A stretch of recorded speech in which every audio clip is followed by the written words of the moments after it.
Are you ready for today's nap time story time?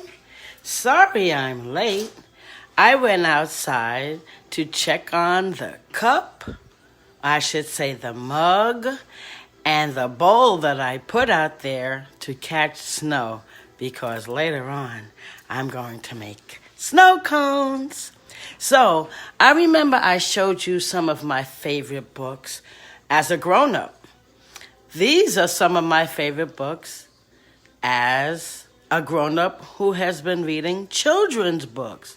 These books were written for you little people, and they are amongst some of my favorites. Yay!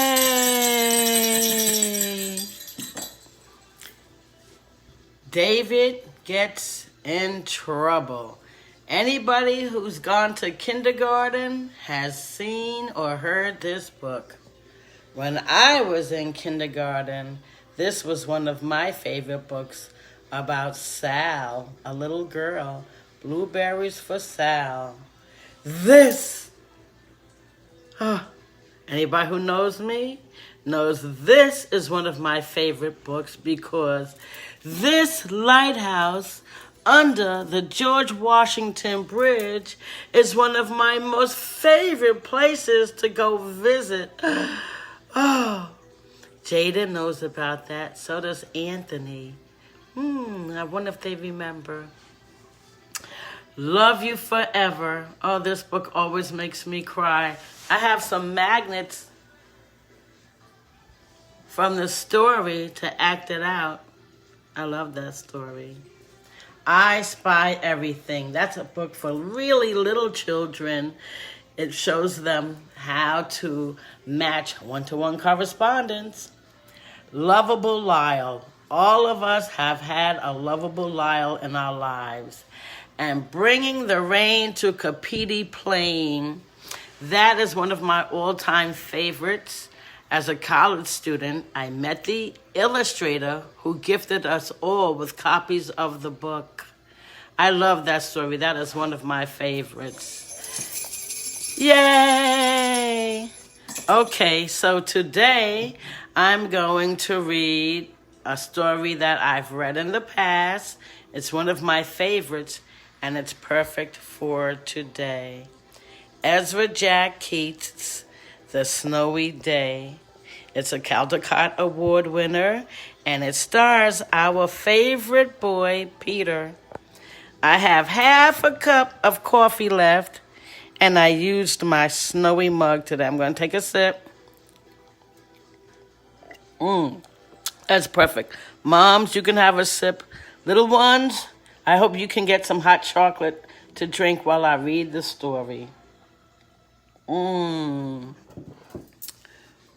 The Snowy Day.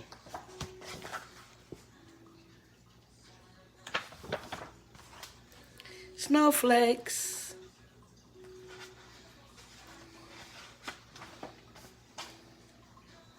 The title page.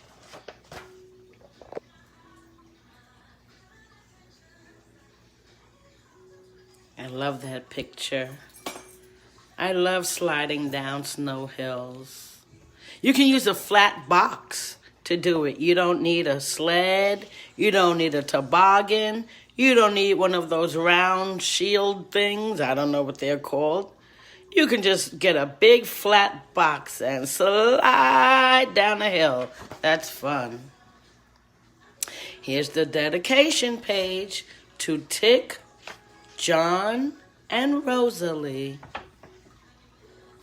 As always, I'll show you the pictures, and then I will read the text.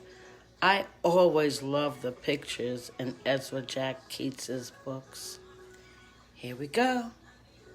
One winter morning, Peter woke up and looked out the window. Snow had fallen during the night. It covered everything as far as he could see. After breakfast, he put on his snowsuit and ran outside. The snow was piled up very high along the street to make a path for walking. Crunch, crunch, crunch. His feet sank into the snow. He walked with his toes pointing out like this. He walked with his toes pointing in like that.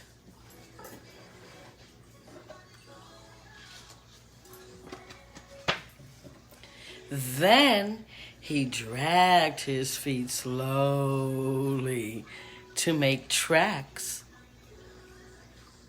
And he found something sticking out of the snow that made a new track.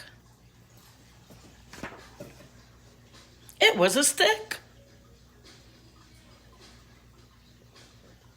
A stick that was just right for smacking a snow-covered tree.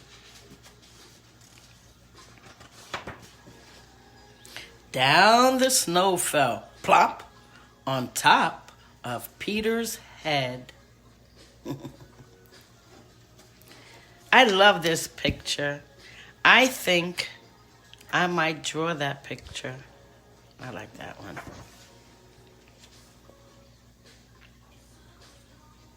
He thought it would be fun to join the big boys in their snowball fight, but he knew he wasn't old enough. Not yet.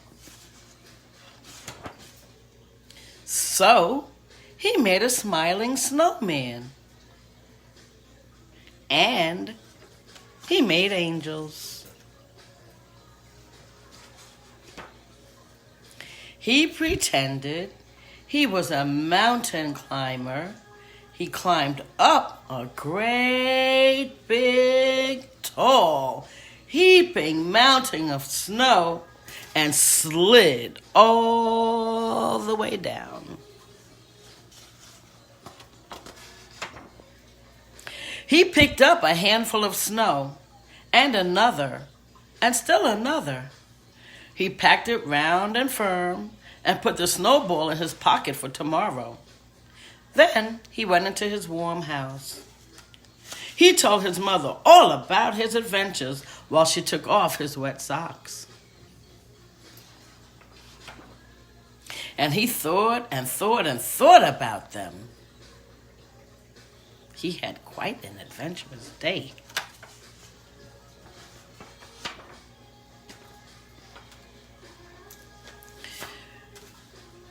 Before he got into bed, he looked into his pocket. His pocket was empty. The snowball wasn't there. He felt very sad.